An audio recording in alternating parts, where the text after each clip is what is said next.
Egocentricity makes life miserable for everybody. And when you begin to get out of yourself and actually start thinking about other people, if you get a critical mass of people doing that, then you really begin to create paradise on earth. It's not the double shot, triple cappuccino.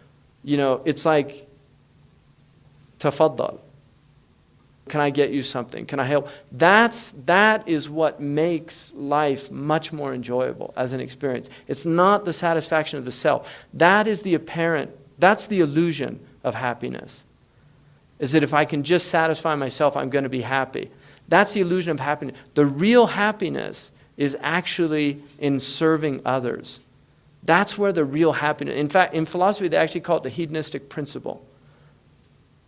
Because it's a paradox. Why people feel good about... they just did a study on brain about people giving charity, and all the pleasure zones in the brain were fired off when people were giving charity.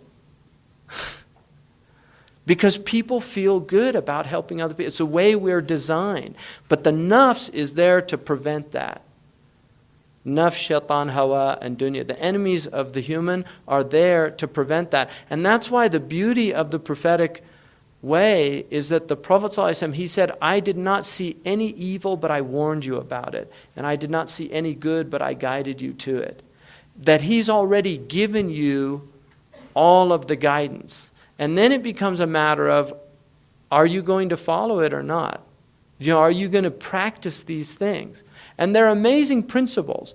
And one of the examples that I've used many times, and Shaykh Abdullah al-Qadi, you can ask him about this because he was there and witnessed this. The Prophet ﷺ said that none of you will enter paradise until you believe, and none of you will believe until you love one another. And then he said, can I tell you something that if you do it, love will begin to grow amongst you? And they said, yes, indeed, Ya Rasulullah. And he said, spread peace amongst you.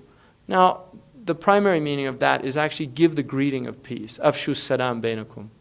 But it obviously has just what it means, spread peace amongst you.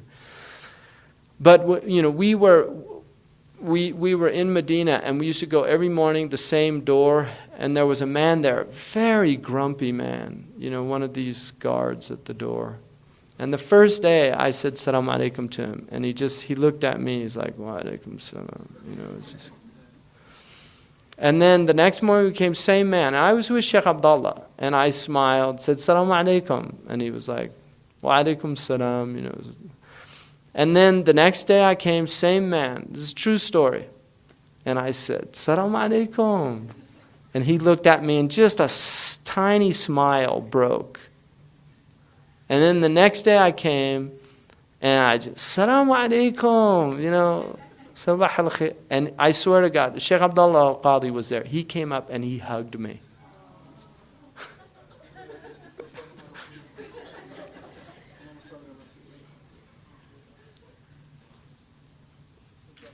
It takes work. We don't want to do that work to break down these human icicles. And people have reasons why they are the way they are. And a lot of it is just they didn't get enough hugs when they were kids or whatever. I don't know. There's a lot of reasons for it, why people are in the state. The lack of trust that they have for other people. There's a lot of reasons. But that aspect of our deen is so ignored. This aspect of just adab and treating people with respect, with human dignity, it's so ignored. And then the Muslim Ummah wonders why nobody treats us with respect. We don't treat each other with respect. Why should anybody respect us?